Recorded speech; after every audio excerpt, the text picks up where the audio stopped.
hi there. Ollie Anderson here. You're listening to Creative Status. This is a podcast about improving your life through creativity so you can grow more real. If you don't know, I am a creative performance coach. I help people to bring more realness into their lives and businesses. That just means that they unblock themselves from whatever is causing them to distort or resist their relationship with the truth so that they can get better results and start moving forward in a way that is more aligned with their true values and intentions. This podcast explores how creativity is a vehicle for doing that, because creativity can help us to make the unconscious conscious, so we can stop hiding from ourselves, distorting our view of life or resisting our relationship with it.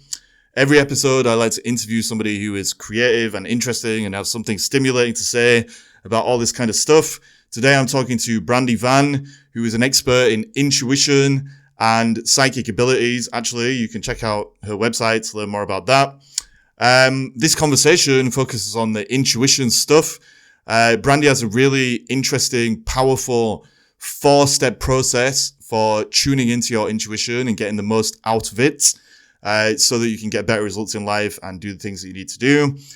We talk about that process in this conversation that's about to come up. So if you want to learn how to do that, then keep on listening.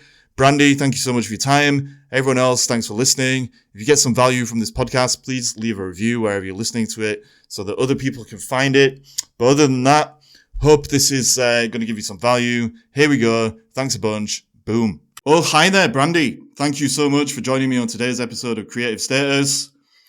This is going to be a conversation about intuition and various topics related to that. You have some amazing practical steps that people can take in order to be more intuitive in general. So before we get into it, do you feel like introducing yourself, telling people what you're all about, how you ended up doing what you do, and what you want to get out of this conversation as well? Yes, thank you so much for having me. I really appreciate it. Again, my name is Brandi Van, and I am a psychic medium mentor. So, don't get scared by those words, psychic medium. It just means that I have the extrasensory perception, that ESP, to really be able to hone in on my 5 senses and work that with my intuition. So that is what that's what I mainly teach. I have a mentorship program on how to develop your intuition and how to develop your psychic abilities. And so I take people through the processes that they really need to know to enhance their intuition. And what I hope to get from this episode today is just to educate your audience as much as possible so that I can try to help them out. If they have any questions on their intuition, I'm hoping to answer anything they might have. That's awesome. So let's start right at the beginning. What is intuition according to you? Like, how do you see it? Like, what is it? Do we all have it? Why do some people have more of it, apparently, seemingly, than others? Like, what are the basics of intuition that we need to understand to be able to go deeper into it, if that makes sense? Yeah, so intuition is really like that gut feeling that you have. It's not really a thought, it's a feeling. So it might be in your stomach or your gut, it might be in your heart, or you might just feel it in your body. So it's really like bypassing your rational mind or your ego. It's really just bypassing your thoughts and just tuning into your body to see what the answer might be and where your intuition is leading you. And I actually always describe it as the opposite. So how many times have you been like, I knew I shouldn't have done that? That was your intuition talking to you, and you unfortunately didn't listen to it. Yeah. And that's what we're trying to avoid, because your intuition always leads you to the right path. So it always knows what's best for you. So it's almost like having this little mentor right inside of you to ask questions and get you to your right destination. But if you don't know how to listen to it, or if you ignore it, then you're not heeding its advice. Yeah. And I think that some people just, they might be more scientific, they might be more rational or logical, so they go off of their thoughts more than, their feelings or their emotions. And so that's when someone might have a little bit of a harder time really tuning into their intuition. And not saying that your thoughts are going to take you to the wrong place or, thinking about something, but if you want to live authentically, it's really a matter of what you feel in your body and let that lead you, because your thoughts can change, every minute. So you might ask yourself a Mm. question right now and in 5 minutes get a different answer because you might start over analyzing it. So your intuition in your body is really telling you what you need, more than a thought. If That's that makes sense. awesome. So this is a major theme that comes up on the podcast all the time. The idea that our thoughts and the ego or sense of identity that we build around those thoughts is often something that is totally unreal, in the sense that it may have had some survival value or whatever in the past. But right now, in the present moment, there's a very high chance that those thoughts are out of date and they're going to act as a filter between us and reality that is going to stop us seeing clearly and prevent us from moving forward in the way that we actually need to be real or authentic or whatever. And so the way that it often shows up in these conversations is that we need to get out of our head into our bodies, and then we can basically just be in the present moment and make truly rational or truth aligned decisions that are going to allow us to make better choices for our life and all that kind of stuff. So it seems like what you're saying is very similar to that. Like, we need to understand that our thoughts are limited. We need to tap into the wisdom of our body, and then we're going to be able to kind of get these answers that were there all along, but which we may have been blocking out with our thoughts and conditioning and all that kind of stuff. One question I've got though is, thoughts, like you said, they are like temporary. They keep changing. They from the past and all this kind of stuff. The body is in the present moment, but do you think there's a danger sometimes that if we just follow our feelings all the time, that can lead us into being inauthentic or unreal as well, if that makes sense? So I guess what I'm saying is, like, feelings are temporary as well. And the real stuff is, I often think, is not temporary. It's something that lasts.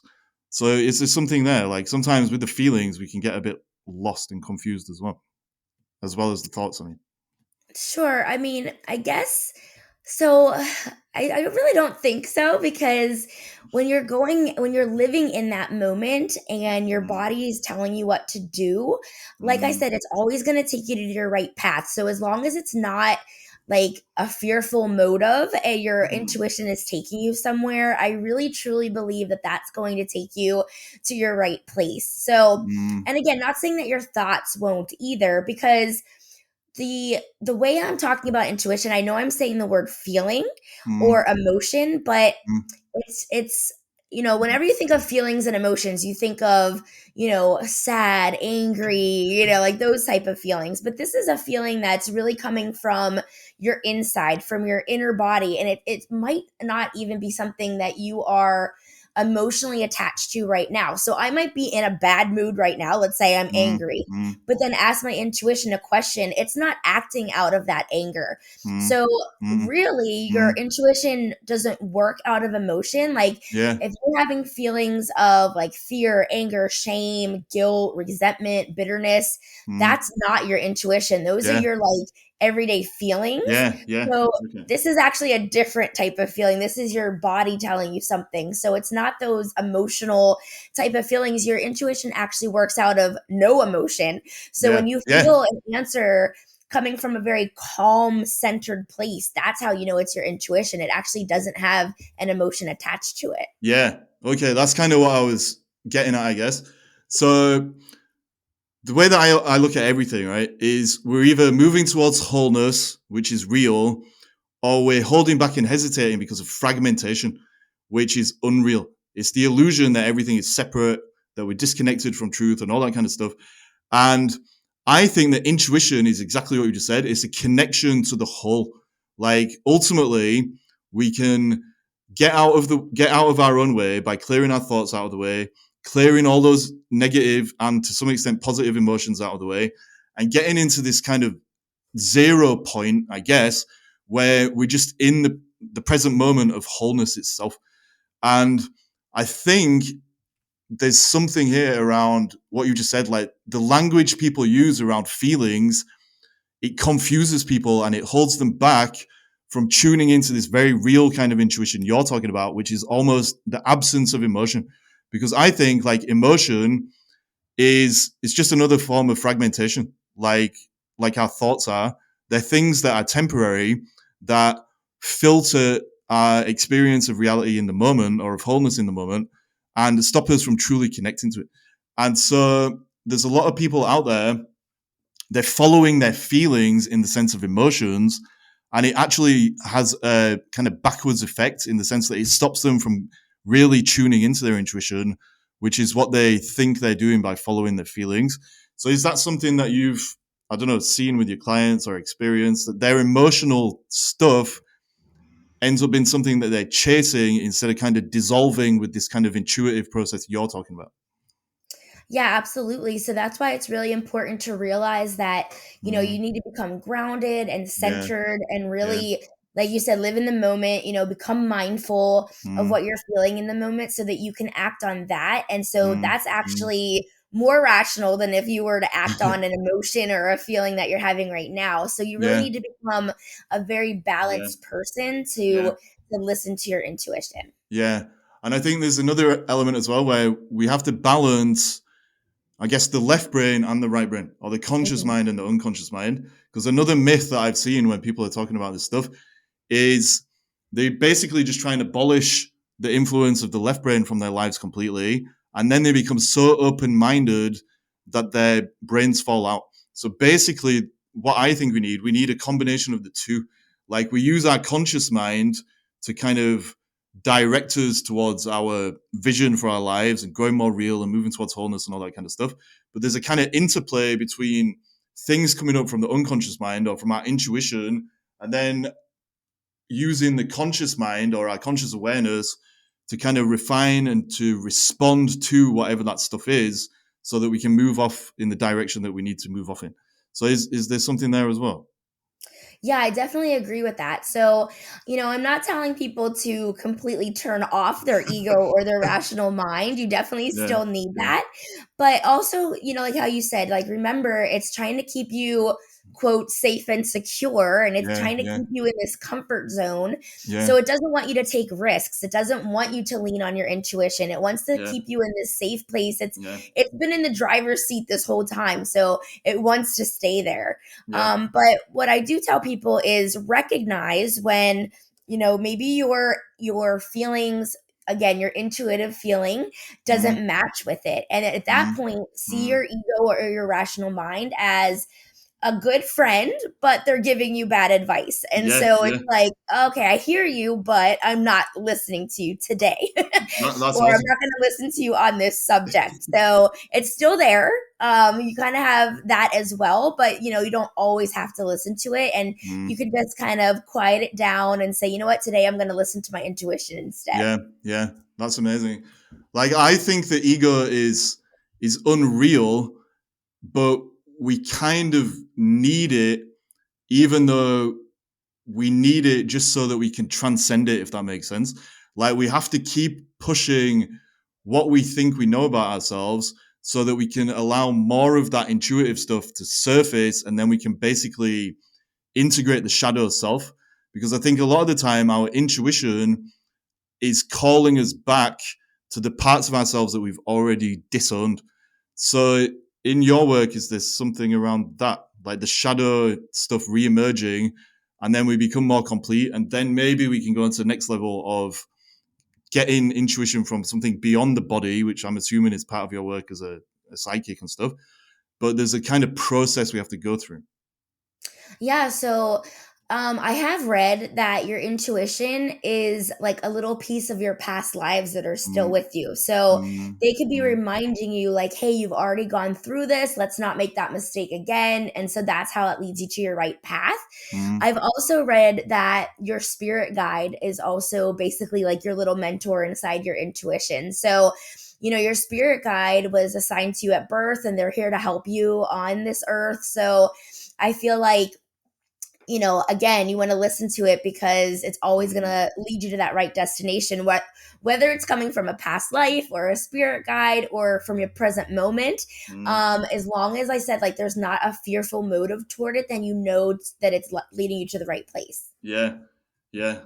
Like that's really interesting in relation to, the main theme of this podcast, which is that the creative process, whether it's the creative process of, creating a work of art or something, or even just creating ourselves and our lives, the creative process is ultimately about making the unconscious conscious. And so whatever creative impulses we get or goals that we feel like we have to chase in a very passionate way, whatever comes up from our intuitive side is basically the unconscious trying to be made conscious again. And I think, like you just said, it doesn't matter if people think it's like an angel or like a spirit guide or whatever it is. It's all coming from the same place, which is the unconscious ultimately, right? And if we can go with that with kind of trust and not letting the ego get in the way of allowing that natural unfolding towards wholeness to go where it needs to go, then we're going to feel good. We're going to flow with life instead of constantly stumbling over ourselves and all that kind of stuff. So I'm starting to ramble a bit. One thing that you said that's really interesting the last time we spoke is that you have a kind of process that you can take people through to help them to do exactly what I just said, I suppose, which is to face their intuition, get answers from it, and then to act on it in a way that's real and aligned with who they really are when the unconscious is conscious. So can you do two things? One, can you basically let us know what you think about that, about the unconscious becoming conscious, and if it makes sense in the context of everything you've seen working with people? But also, can you talk us through your process a little bit? Yeah, absolutely. So, yeah, the conscious with the unconscious totally makes sense, especially with creatives, because Mm, when you're creative, you are creating something out of nothing, right? So yeah. if you draw a picture or you write a song, I mean, that's something that was not there that now is. And that really does come from your intuition because, whether it's, yeah, like you said, the spirit guide or your past life or whatever it is that's giving you that creativity, if you didn't listen to your intuition, I Mm, mean, your mind isn't going to think of that. Like, it doesn't come mm, from the yeah. mind, it comes from this external source. So, yeah, Mm, I totally agree with that.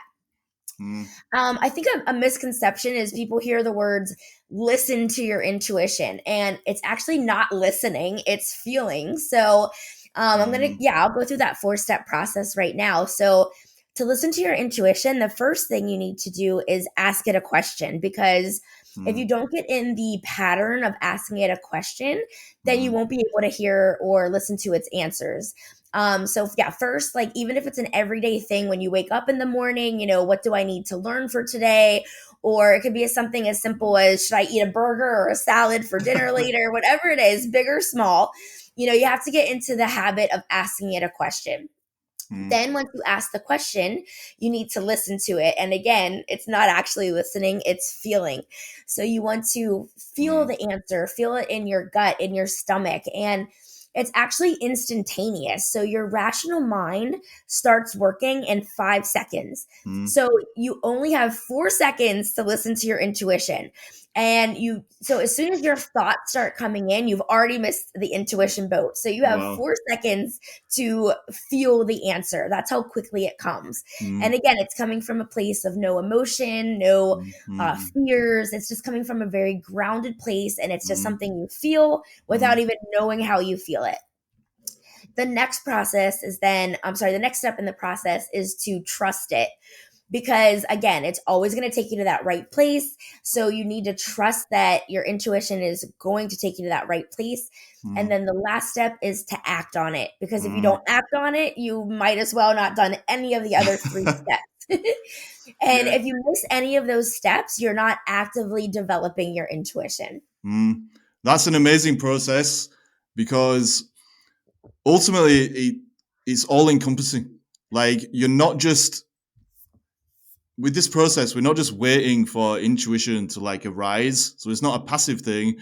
You're taking control of the intuition while still trusting it to take you out of your comfort zone, if that makes sense. So let's break these down a little bit, if that's all right. So with the ask thing, it sounds like ultimately we can ask it anything. So the theme there ultimately, I guess, is that our intuition can play a role in our lives, whether it's a big thing or a small thing or anything in between. What are some common mistakes, I guess, that you've seen people make with the asking phase, if there are any? So I can't really think if there are any mistakes that you can really make. I mean, of course, I would always say, because I'm a spiritual person, to meditate on it. So Mm-hmm. you might want to do it in a meditative state, but you don't necessarily need to. Mm-hmm. But yeah, it's you don't want to. I guess the mistake would be to ask it a really complex question, right? Like Mm-hmm. instead of saying like, should I move to a different location, which is a pretty easy one. You know, if you start getting into details of like, should I move? When should I move? What house should I move Wow. into? And you're asking like all of these things all at Yeah, yeah, once, yeah, yeah, your intuition is going to get overwhelmed and you're probably not going to get the answer that you want, or it's not even going to be able to answer you. So, you know, you want to make it a pretty specific question. You don't want it to be like this huge, yeah, overwhelming question. So that would probably be the biggest one that I can think of. yeah. That makes so much sense because if you think about it, the ego loves complexity. And so if you add all of these extra levels to the question, like, what kind of a house should it be? And should it have a thatched roof or should it be an apartment? Whatever it is, that is ultimately an example of the ego trying to control the answer that it's going to get, maybe. Yes. And so Mhm. it just makes so much sense. Like if you keep it simple, you're removing the chances of the ego kind of intercepting without you realizing and affecting the answer that you're going to get, or just preventing the answer from popping up in any way, shape, or form. So the other thing that you said then about the asking stage, I guess, sorry, the listening slash feeling stage, is that you have to basically get the answer within 4 seconds. That's really, really interesting because, again, I think if you wait longer than that, the ego is going to get involved and it's going to kind of distort your ability to receive, I guess, or listen to the intuition in the first place. So, what do you think is going on there? Like, if you could break that down, why are that 4 seconds so important? Yeah, and actually, I just want to go back to the first part too. And Mm. I do recommend, like I said, doing it in the morning because if Ah, you were thinking of the question all day that you're going to ask yeah, your yeah. intuition, your mind's going to get involved. So at least in the morning, maybe you thought of the question the night before. I don't know, but you really want to do it Mm, instantaneously. Like mm, you don't want to be thinking about it and then be asking it. So in the morning, you're kind of groggy.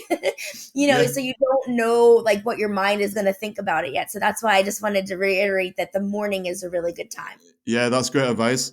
It reminds me of that, the morning pages thing. No. So morning pages, it's like basically it's like a creative journaling exercise.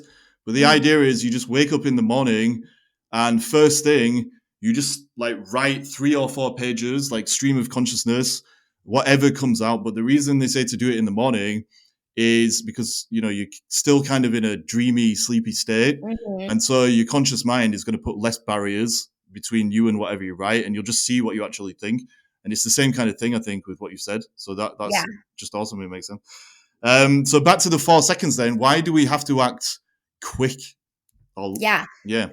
You have to act quick because as soon as your mind gets involved, like Mm, you're just gonna, like you said, control the answer. And that's not what you want to do. That's not getting us to the right place. So yeah. that 4 seconds, your intuition is just it gets you to self trust, right? So you Mm, need to trust yourself and mm, to yeah. trust your body, to trust your intuition. It really is an instantaneous, very quick answer. And like I said, if you go on to that 5th second, your mind is going to start having fears. It's going to Yeah. start thinking of limiting beliefs.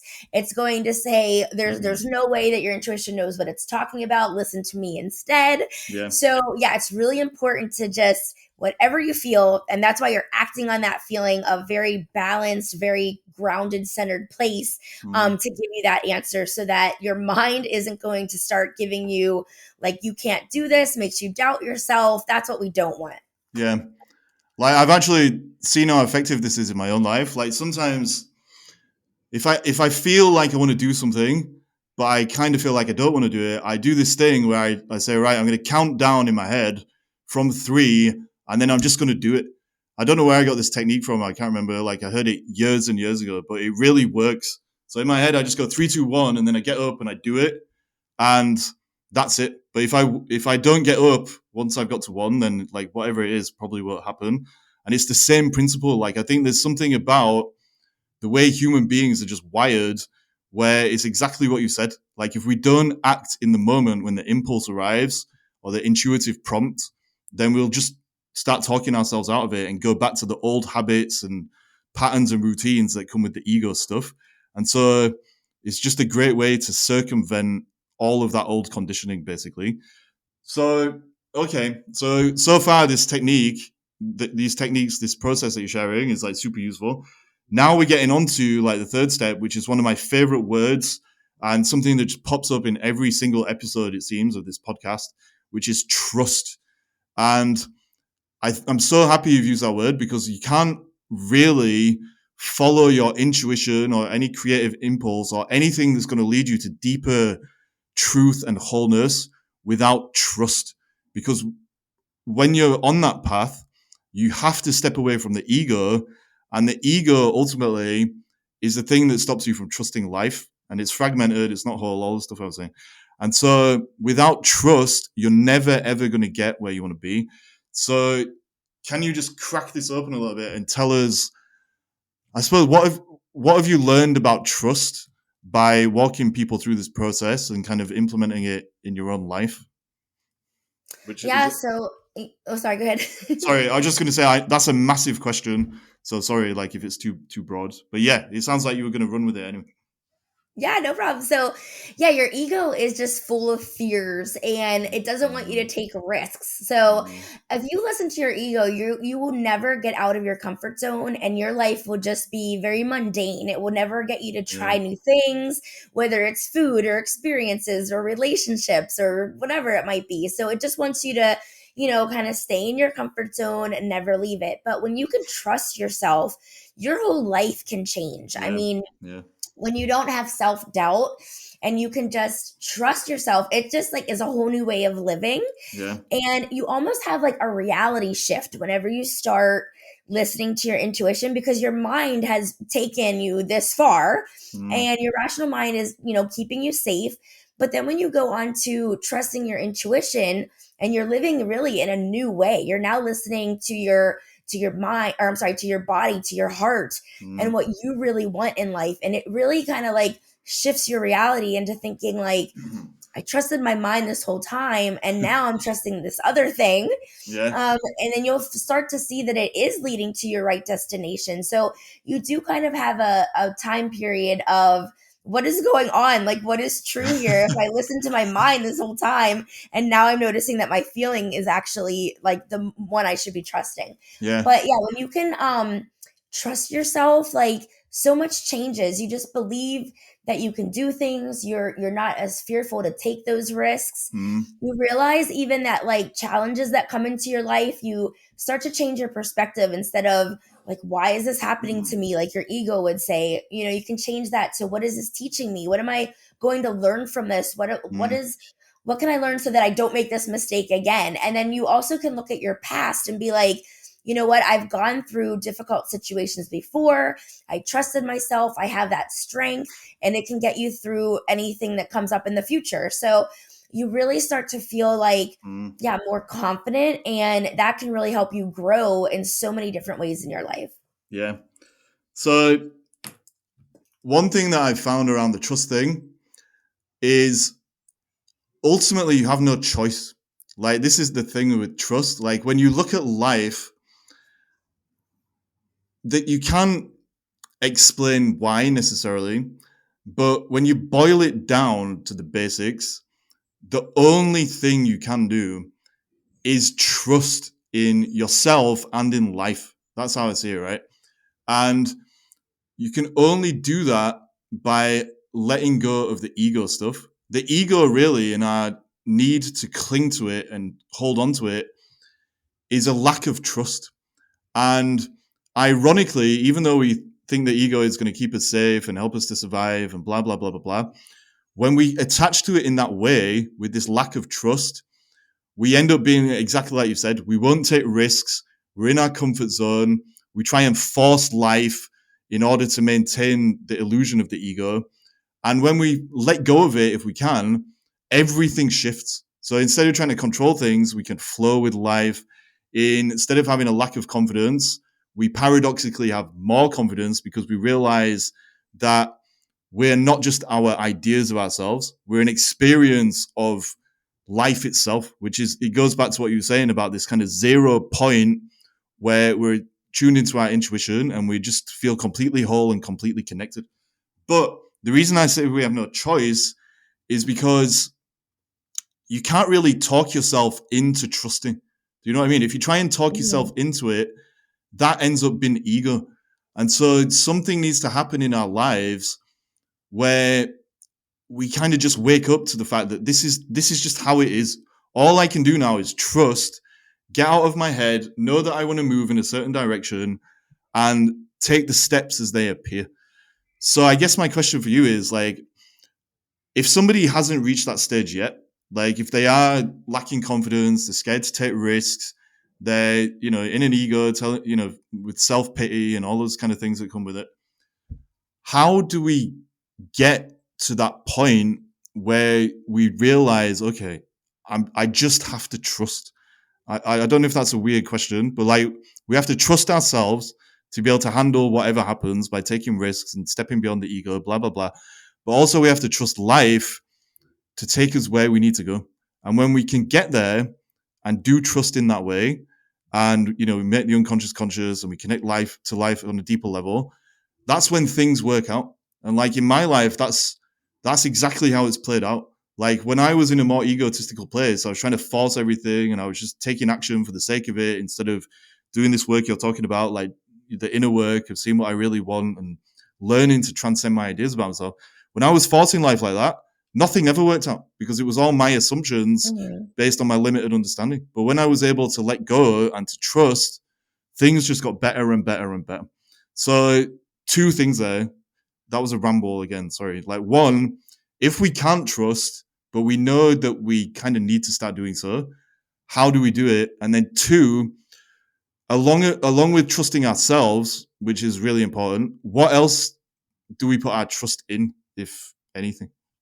Sure. So I think the first question you had there is, the answer to me would be to practice. So just like anything else, to listen to your intuition and to do that 4-step process, the more you do it, the more confidence you'll get, because you'll start to see this pattern of, maybe you did say, should I have a burger or a salad later? And your intuition said salad, and you listen to it and you have that salad.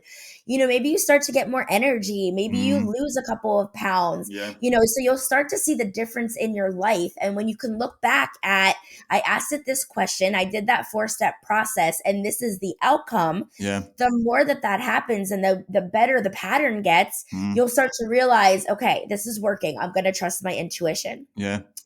Oppositely, you could make a list. So you could practice it and write down the outcome. And then you could also look back when you listen to your ego and start to see a pattern of maybe it didn't work out, so that you can start to compare. Okay, I listened to my intuition and it got me to this amazing place. But when I listened to my ego in the past, this is where it got me. And this was not an amazing place. So you can actually do it in 2 different ways: practice, and then also make like a 2-sided list and see which is getting you to the better place, So that's like a really good way to do it. That's awesome. And like, the way that you described it is such a good way to do it, because if somebody is in those earlier stages where they're struggling to trust life and struggling to trust themselves, it kind of takes a leap of faith to just say, oh, I'm just going to try it. I'm going to practice. I'm going to experiment. But when they do, because that trusting way of living is more aligned with reality, they'll start getting results and they'll start getting evidence. And when they get the kind of evidence that you're talking about, that it works, it's not about faith anymore. It's about actual trust. Because I think trust, you have to have evidence to be able to trust life. And so what you just said is a great way to do that. Like, if you experiment, then there's no pressure to try and force things so that they, work because of anything we're doing. But then when you start getting the evidence, you can start building momentum and it'll just work out. So that helps us to trust ourselves, I guess. Is there a deeper level, do you think, like where when you start trusting life, it's almost like life trusts you more as well, if that makes sense? So for example, I found like the more I trust Like I'll get more like synchronicities and weird little Mhm. experiences, or things just happen in the right way. And you could use the irrational left brain to say, well, because I'm trusting, then obviously I'm just more responsive to these good opportunities that are out there, whatever it is.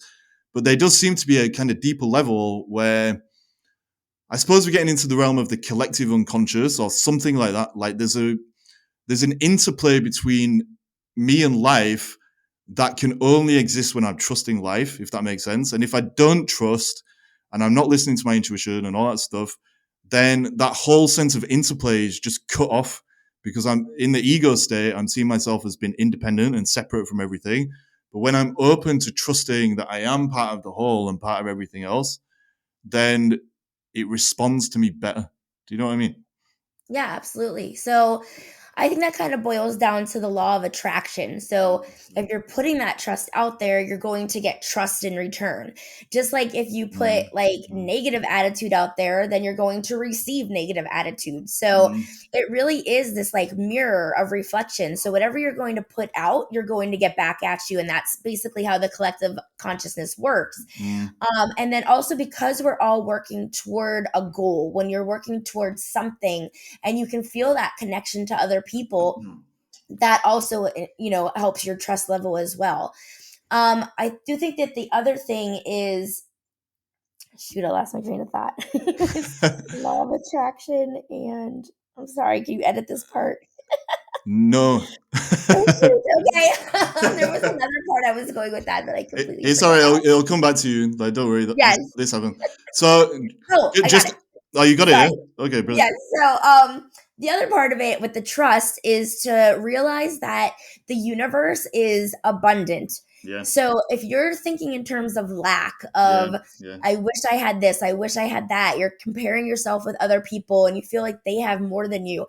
When you look at lack, you're going to receive lack. So, you're Mm, not going to get everything that you need in life. But if mm, you can see the universe and the divine as something that's very abundant and you're putting that out there, you're going to get abundance in return, which mm. then continues that process of trust. Yeah. That is so true. Like the ego ultimately is the illusion of separation and disconnection. And when you're coming from that place and filtering everything through it, that's when you end up with a scarcity mindset. But when you have tasted that zero state that you were talking about, where you're totally grounded, you're in a grounded place, you're connected to wholeness, you realize ultimately that the truth is abundant with all anything that's real. Basically, anything real is abundant because it's going to last. So we're talking about opportunities, love, blah blah blah, all of these things that are just never going to expire. And so because we've tasted that place within ourselves, we can put that out into the world, and then with this boomerang effect that you were talking about, where what you put out there comes back to you, we are more likely to receive abundance and all this kind of stuff. So this is kind of a good segue into the last stage of your 4-step process, which is to act. So the question I guess I have around action is, again, it always comes back to the same thing. We're either acting from an ego driven place or from something that's more real.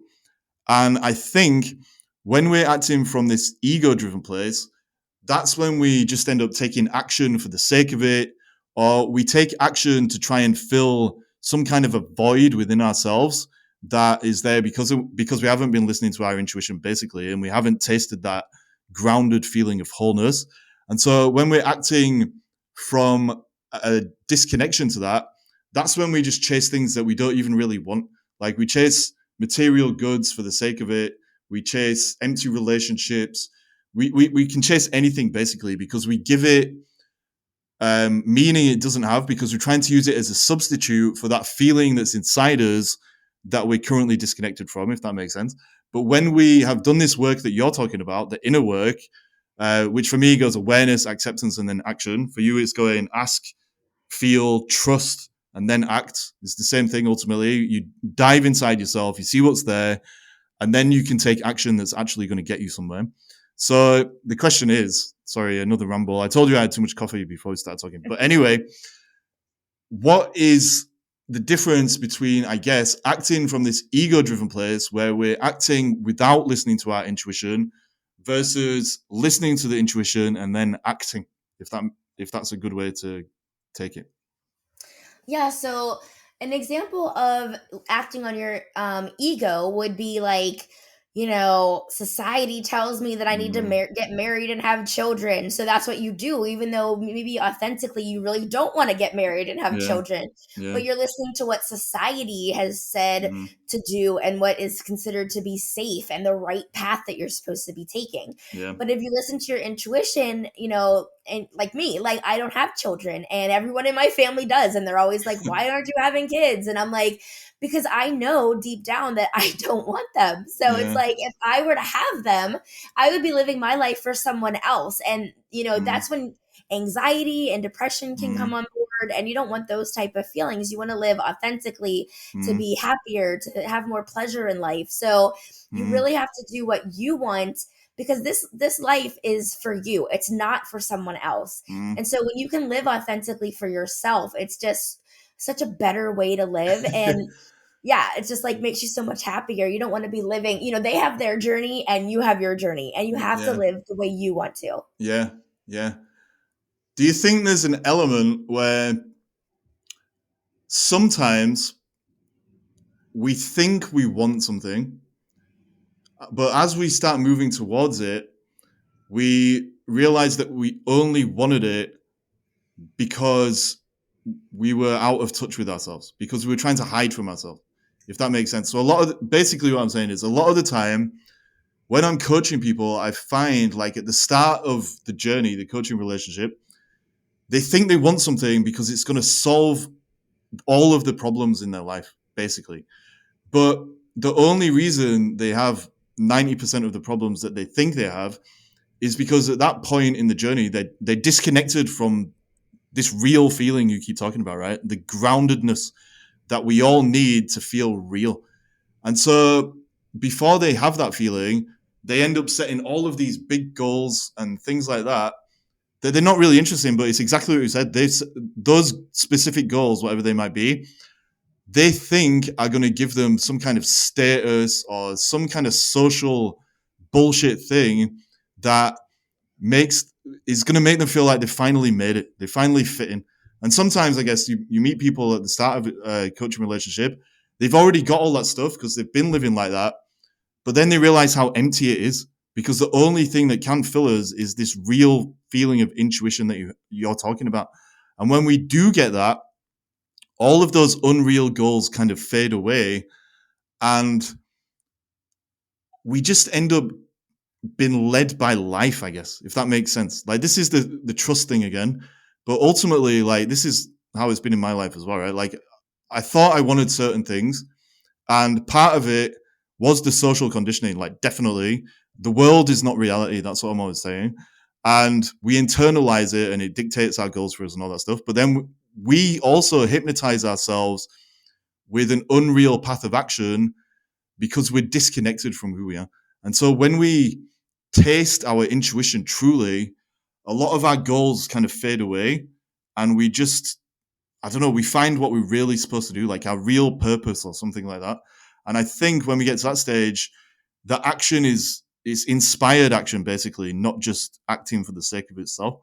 Like, is there something there that you've experienced or that you've seen with your clients as well? Yeah, it's that same thing, that ego that wants them to have that status, and they think that that's what's going to make them happy, or they're comparing themselves with others and think, "Oh, if I had what they had, I'll be happier." So, Mm-hmm. yeah, if you're totally disconnected, you're never going to find happiness. So you really need to look inward. I think those people are looking externally Yeah. to find what they want, and they're going to find out that that's not what they want. You really need to go on an internal journey, find out what you really want in life and go after those dreams, not what you think will make you happy, but will Yeah. know, because you go on that internal journey. So yeah, I think that's really looking at external Mm. gratification versus internal. Yeah. I think what I'm asking you as well when I think about it is, when people go through your process, so ask, listen, slash feel, trust, and then act, do you think sometimes people they find goals by going through that process that kind of scare them or kind of shock them or, are just totally surprising. Like I found a few times when coaching people, like they go through the process and then something just becomes obvious that they should have been acting on because it's real, not because society says they should. And because their ego has basically been trying to explain it away, it's kind of surprising. And the acting on it is kind of scary, even though they know it's real. And I suppose it goes back to what we're saying about the shadow self. Like, for whatever reason, a lot of people have goals that are hidden in the shadows or in our intuition, whatever. And they're always there, but we're just masking them or hiding them behind the ego. And when all the ego stuff gets stripped away, they just realize that they have no choice but to do certain things. I don't know if I'm being too vague, but does that like resonate with what you've seen? Or? Yeah. Sometimes people actually will get anxiety from it. Yeah, Like, yeah. I just asked my intuition something. I was not expecting this answer. And they just completely get shocked or surprised. And so for those people, I always give them like breath work techniques to Yeah, calm them down. I yeah, tell them, ask it again, make sure it's not your anxiety, make sure it's definitely not your ego getting in the yeah, way. yeah. But I think that shock Mm, also becomes an aha moment. It's that yeah, moment of, you know what, I didn't think I could do this, but my intuition's telling me. And really the breakthrough, right? I'm going to mm, do this. I'm going to believe in it. I'm going to trust myself and do it. And then this is how people's lives change and yeah, for the better. yeah, So yeah, I almost feel like it's a good thing if that happens because, yeah, you are truly stepping out of the ego if you have that experience. yeah. I think that's the best thing that can happen, actually. Like, Mhm. ultimately, I think what I've learned from this conversation, like your intuition, if you follow it in a structured way, like you're kind of like you are talking about, then it's going to return you back to the real path that you would have been on if the world didn't creep in anyway and kind of distract you from what you were supposed to be doing. And so, when people have these experiences we're talking about where something pops up and it kind of scares them a little bit, it scares them because it's a threat to the ego and the old way of being. But if they can trust and they can act on it, then life will be much more real, much more authentic, and they're going to feel amazing because reality is, I think, the only thing we need to feel really good. So that's been awesome. We've been talking a while. How would you sum all this up? Like, if you had any final words of wisdom, like what would they be? And also, can you let people know, where they can find you and take your courses and all that kind of thing?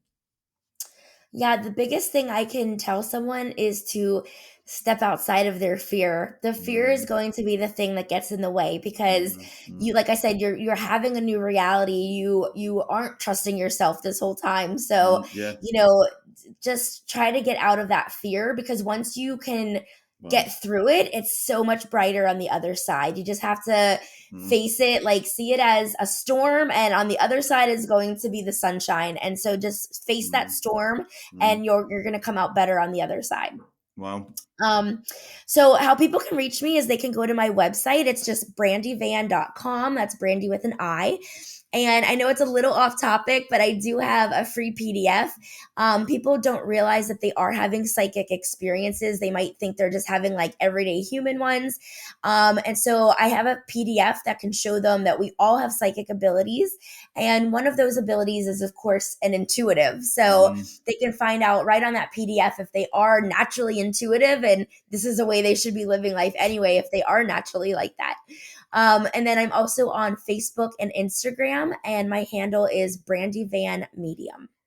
that's awesome. So I'll share all those links in the show notes. But Brandy, thank you so much for this. It's been really stimulating and interesting. And I just appreciate your time and energy. So thanks again. It's been good. Yes, thank you so much for having me. It was a lot of fun.